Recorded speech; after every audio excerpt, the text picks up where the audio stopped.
पुत्र काले सांप बन करके, और डसने के बाद आवाज लगाने लगे, अरे काशी के लोगों, अरे बाग में किसका पुत्र गया है, उसे काले सर्प ने डस लिया है, वो अंतिम सांसें गिर रहा है। आज महाराज तारा को जैसे ही पता चला, ब्राह्मण का सारा कार्य करने के बाद तारा बाग में गई और लाला को गोद में लेकर के कहने लगी, दादा ए बेटा रोहित। तो रोहित कहने लगे, भैया रोना धोना बंद कर, क्योंकि किलियो जन्म सो मरत है, यूं धीर मन में धारियो, एक बार पुचकार मैया प्रेम मुँह से कीजियो। जवाब दिया है रोहित, कहने लगे भैया कि आया है सो जाएगा, राजा रंग फकीर, कोई सिंहासन चढ़ चलो, मैया कोई बंधो जात, जो आया है उसे मरना होगा।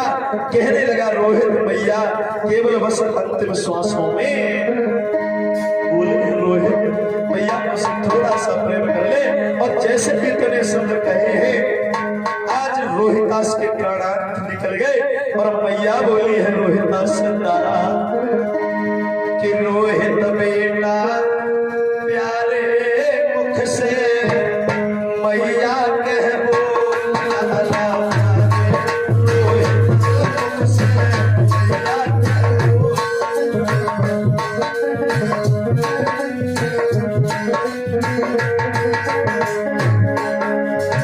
मैया कह बोल प्यारे, मैया कह बोल,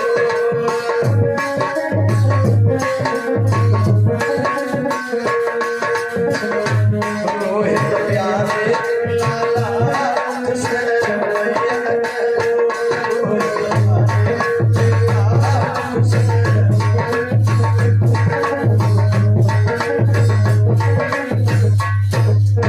आज महाराज रोहिदास की लहस को लेकर के और रोती हुई गई है उसी मरघट पे। महाराज रात्रि का समय हो गया है, 12 बज गए रात के, और इधर मरघट पे पहरेदारी करने लगे थे हरिश्चंद्र, जो घर का टका लेते थे। आज आधी रात में मैया रो रही है, और रो कैसे रही है महाराज जी, हरिश्चंद्र वहीं पर खड़े हैं कि धर बेटा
कौन है जो मरघट पे आधी रात में वो भी स्त्री रो रही है?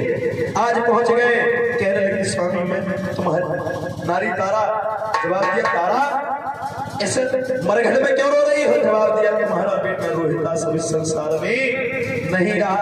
आज महाराज हरिश्चंद्र उदास हो गए, रोने लगे, लेकिन कहने लगे सुन तारा, मेरा काम है मरघट पर जो भी रहस्य को लेकर के आएगा कर का टका हमें। जवाब दिया, महाराज मेरे पास तो कुछ नहीं है।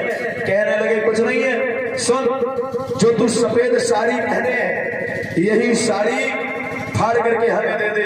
जवाब दिया, और आधी फाड़ के कफन बना ले। आज महाराज तारा सोचने लगी पति के सामने निवस्त होने में कौन सी शर्म। आज साड़ी को फाड़ दिया है, कर का टका हरिश्चंद्र को दे दिया और रोहिदास ने आधी साड़ी डाल दी है और लहस को जला लिया है। और महाराज कर का टका लेकर के हरिश्चंद्र चले आए। इधर तारा रोती हुई उसी घाट के किनारे एक मंदिर बना है, उसी मंदिर में लेट गई। इधर दावेदार विश्वामित्र ने पीछा नहीं छोड़ा। जितने भी छोटे छोटे बच्चों के मरे हुए शरीर हैं उनको ले जा करके उसी मंदिर के पास में डाल दिया, हड्डियां इकट्ठी कर दी और आवाज लगा दिया, अरे काशी के बसने वालों, गांव में एक डाहिन आई है जो छोटे छोटे बच्चों को खाती है। आज कालू मेहतर ने हरिश्चंद्र को फिर आज्ञा दी है, जाओ उस डाहिन को मार के। आज महाराज हरिश्चंद्र तलवार लेकर के गए। जब देखा मंदिर में तो देखा क्या तारा निवस्त्र अवस्था में पड़ी है और कहने लगे, क्यों तारा, तेरा एक बालक क्या मारा गया, तूने सारे स्त्रियों के संतानों का वध करने चालू कर दिया तूने। जवाब दिया, स्वामी मैंने किसी का वध नहीं किया। अगर तूने वध नहीं किया तो ये जो लहसें पड़ी है ये कहां से आई। जवाब दिया, महाराज मुझे कुछ नहीं पता।